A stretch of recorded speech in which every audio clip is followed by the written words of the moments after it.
Heritage Foundation President Kevin Roberts said of Project 2025, "We are in the process of the Second American Revolution, which will be bloodless if the left allows it."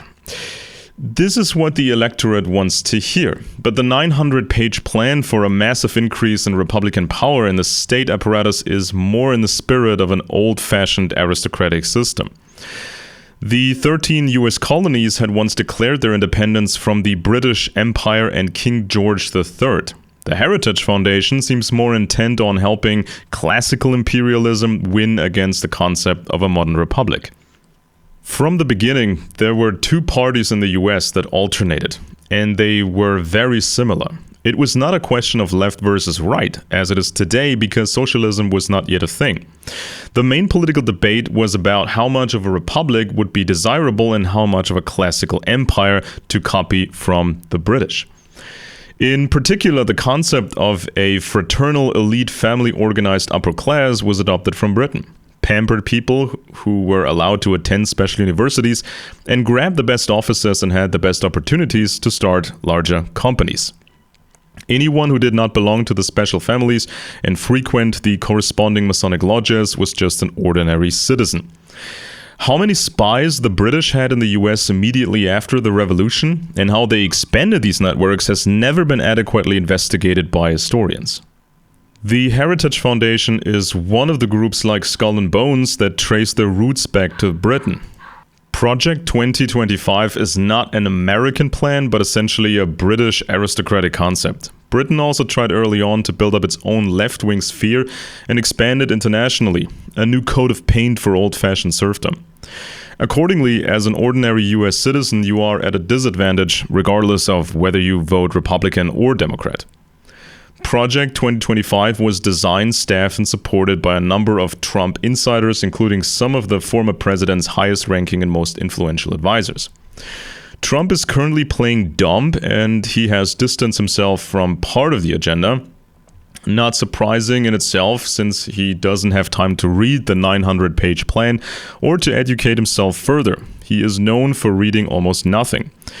Many activists have been manipulated for years into cheering on the Republicans' excessive aspirations for power. In the Bush era, many activists still believed that the party was the stronghold of the great global conspiracy. Trump's partial distancing was interpreted by influential influencers as betrayal, as if the presidential candidate was somehow too strongly influenced by conspiratorial oligarchs. Influencer Alex Jones felt compelled to tell his radicalized audience what they wanted to hear and criticized Trump for not celebrating the Heritage Foundation's project in its entirety. Jones was the most vocal critic of Republican power during the Bush era. Later, he turned 180 degrees and even advocated internment camps for leftists. So you have the choice between extreme left and extreme right. Ordinary citizens are exploited either way, either conservative camouflaged serfdom or left camouflaged serfdom. In conservative serfdom, schools teach the Ten Commandments and generally have no LGBTQ agenda, but you can no longer afford a traditional family. In left serfdom, you get a woke circus, but you can't afford anything. Every freshman political science student knows that no extreme left or right line can find clear majorities. Modern psychometrics can even calculate groups of people precisely and run simulations. Most people choose their ideology according to their personality traits and how they grew up. So it is conceivable that there will be two Americas in the future: the beer can Bible redneck America and the woke clown show America. Project 2025 is reminiscent of the Council for National Policy, which was founded in the 1980s. According to calculations at the time, there would be a left-wing majority within 50 years. The CNP, on the other hand, relied on a massive program in the media and politics that was extremely primitive. Superficial talk about the Bible and family values did not manage to achieve a conservative majority, but only the 50-50 deadlock between the two parties. The CNP had created a shaky foundation. Young men today are no longer the same as they were 100 years ago, and if they are not really compatible with women, there will be no traditional families. "I don't know anything about Project 2025, Trump claimed on social media, referring to the 900-something page plan presented by a group of conservative organizations led by the Heritage Foundation. "I have no idea who is behind it." Seriously, the Heritage Foundation has played a major role in the Republican effort since the days of Ronald Reagan, and it overlaps with the Council for National Policy. Trump is no stranger to the CNP. About 60% of Heritage's 2,000 proposals were implemented or initiated by the end of Reagan's first year in office. The Heritage Foundation supported the wars in Afghanistan and Iraq in the war on terror. After Trump's victory in the 2016 presidential election, the Heritage Foundation gained influence over his transition and tenure. Heritage claimed that the Trump administration had adopted 64%, or nearly two-thirds, of the 334 proposed measures on the foundation's agenda. The foundation's trustees in the past have included people with ties to Chase Manhattan Bank, Dow Chemical, General Motors, Mobil, Pfizer, Sears, and other companies. When Republicans meet in Milwaukee next week to vote on officially approving the first new Republican platform since 2016, the platform on which Trump and Republicans will run across the country, that platform will have been drafted and influenced by people with close ties to Project 2025. A key part of Project 2025's agenda is to expand presidential power and drastically cut funding for federal agencies like the Department of Education, measures Trump supported during the campaign. The proposal also calls for the Food and Drug Administration to revoke approval for an abortion pill. Reducing the number of federal employees by 50% within a year and 75% within 4 years is a lofty goal that sounds good to the target audience. But Heritage ultimately stands for big government. Citizens who are not part of the club of the privileged are at a huge disadvantage. Project 2025's measures to raise taxes on the middle class, allow companies to stop paying their workers for overtime, enforce a national abortion ban, and raise the Social Security retirement age are pretty unpopular. Under Project 2025, anyone with enough money or political influence could be placed above the law at the whim of a president. Project 2025 would give the president the power to use all federal resources to prosecute whomever they want, including political opponents. So it's going to be more like having a king and an actual aristocracy. So, to better manage the right-wing camp, the secretive Council for National Policy was created in 1981. A mixture of good and bad. Shameless power-seeking, serious anti-communism. You could find it all. Some CNP members came from the military and intelligence agencies and knew directly about the horrors of real existing socialism. However, it was neither morally nor strategically justifiable to build a fanatical pseudo-Christian cult movement as a counterpole to the left. Recent books about the CNP, such as Shadow Network, Media Money, and the Secret Hub of the Radical Right, shed a lot of light on the secretive organization, but are written from a typically left-wing perspective. When the CNP was founded in 1981, there were calculations that showed that young people tended more to the left and to the right. After 50 years, by the year 2031, a point of unstoppable decline would be reached. The CNP has maintained the artificial balance between left and right until today, but a deeper-seated decomposition seems to have taken place on the right-wing spectrum, driven by overly harsh fanaticism, demands for a one-party regime, Christian laws, and misogyny. This theoretically creates the option of allowing conservatism to collapse in the near future or to have it limited. Even CNP members sensed in 2015 and 2016 that they were getting themselves into huge trouble with Donald Trump, trouble that would extend into the next generations, but the CNP leadership prevailed.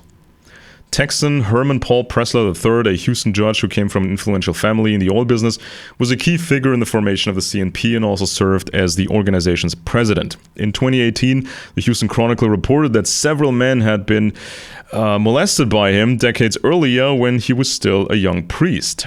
Paige Patterson, also an important figure in the early history of the CNP, covered up the matter.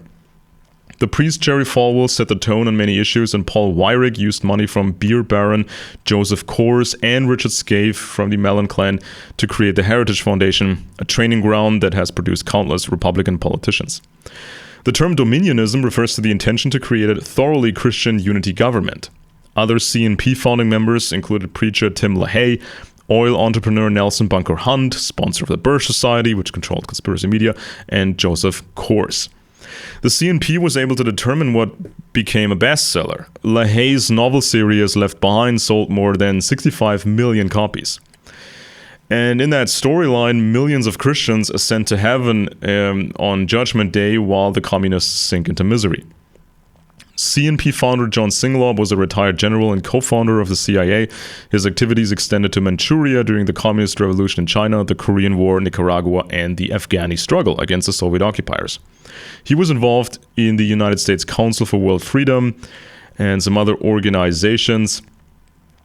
Colonel Oliver North got into trouble over Iran-Contra and implied that the CNP was involved in active operations. In the 1987 hearings on the scandal, North was asked if he had been employed by the National Security Council on a plan for national emergencies. It had been revealed in the Miami Herald that the federal government was prepared to imprison United States citizens en masse, contrary to the provisions of the Constitution. There was even a secret exercise called Readiness Exercise 1984 and programs such as Garden Plot. So right-wing government circles expected the US to send troops to Central America, and then militant resistance would form within America in left-wing circles. When such preparations for insurrections continued in the 1990s under the Democratic administration of Bill Clinton, some right-wing activists and influencers feared that it was all somehow part of the left-wing world conspiracy. Supporters of the classic conspiracy media, which was controlled by the Birch Society and the CNP, expected Bill Clinton to hand over control of the US to the United Nations, after which masses of US patriots would end up in internment camps. Later, under Republican President George W. Bush, preparations for counterinsurgency continued and conspiracy activists panicked after the 9/11 attacks. The new legislation, such as the Patriot Act, circumvented the Constitution, and the Republicans strongly implied that if another major attack by Islamists were to take place, the party would ultimately rule in a dictatorial fashion. Conspiracy influencer Alex Jones, who was closely associated with people from the Birch Society and CNP, released the documentary series Police State about how FEMA and other parts of the government were preparing internment camps under the guise of disaster relief. When Alex Jones later moved closer to the Republican Party again, during the Obama and Trump eras, he explained the camps were actually always intended for left-wing insurgents, not right-wing ones, so you shouldn't worry. In the Reagan era, there was a massive expansion of political religious radio programs by the CNP. Many of the target audience did not read newspapers or didn't want to pay for newspaper subscriptions. You could listen to these programs in the car, on the way to work, or while you were at work. Of course, the CNP had experts in psychological warfare and psychometrics. CNP member James Dobson was a psychologist and hosted the program Focus on the Family. Pat Robertson, son of a Virginia senator and Yale law graduate, became a pastor and created the massive Christian broadcasting network and joined the CNP leadership team. Between 2000 and 2015, the market for newspaper advertising shrank from $60 billion to just $20 billion. The internet also caused around 1,800 newspapers to disappear since 2004. The owners or shareholders of large corporations bought up newspapers like the Washington Post. And billionaires from the oil industry like the Koch brothers or from multi-level marketing corporations like the DeVos family were able to throw money around. It is clear that this cartel was able to take over the entire conservative sphere so that nothing independent could ever develop. During the internet era in the early 2000s, various people spontaneously started programs and even produced documentaries, but you could sense that the people responsible were at least indirectly influenced by the John Birch Society or the CNP. Especially in the Bush era, from 2000 to 2008, there was a growing scene of conspiracy activists who rejected the Republican Party. The aged Ron Paul ran symbolically as a presidential candidate. And eventually resignation and frustration spread among the activists. Barack Obama's election victory did not bode well, and the Republicans had not changed one bit. 9/11 and the wars in Iraq and Afghanistan were no longer topics to mobilize people. From 2008 onwards, the CNP recaptured the conspiracy activists. The greed for money and influence moved the new generation of activists. The Tea Party movement was initially an uncoordinated collection of activists and received then help from the CNP member Dick Armey, and they got money from Koch Industries. So there was always enough money around to finance projects. Betsy DeVos' brother was Eric Prince, a CNP member and founder of the mercenary company Blackwater. The Salem Media Group, the Bott Radio Network, and American Family Radio either bought entire radio stations or rented airtime. The IRS even granted tax-exempt status to the Family Research Council and American Family Radio. The content was always very simple: Christian values and faith, patriotism, and agitation against leftists. The Bott Network and American Family Radio also made profits from dubious nutritional supplements. Alex Jones later copied this. The CNP circles recruited new talent like Mike Pence, who had worked as a radio host for a long time. The machine ran relentlessly. The CNP leadership set the agenda, the donors provided the money, officials coordinated anything, and the media people followed the script. Nevertheless, there was a big problem. Large parts of the youth didn't really have much to do with hyper-Christian slogans and strange ideas about what the government should look like. Young women insisted on the right to abortion. Modern music was popular. Older conservatives were increasingly dying out. The CNP is said to have missed these trends, but this may have been the intention of the higher levels. And the Mercer Family Foundation became more active, and the new right-wing trend wave appealed to many younger men. The new right media now has a relatively high level of sophistication, so gone are the days when leftists like Jon Stewart railed against Bush on The Daily Show, and right-wing circles had no comparable programs. Trump created a major issue. He had a bad reputation with women, and the CNP initially, or CNP members initially, did not want Trump to run. They actively campaigned against him. But ultimately, the CNP leadership decided to go with Trump, and then came this machinery with the Mercers, all this Cambridge Analytica stuff, the psychometrics, this hype that was created within only months. Yeah, so to turn Trump from this troubled business guy who was always chasing women and money, and turned him into this savior figure to liberate America and just arrest the Democrats. So this only took a few months to do. You can find a lot more about this on my website, candorintel.com, and you can find a whole lot more about this in my books. The link is in the description below.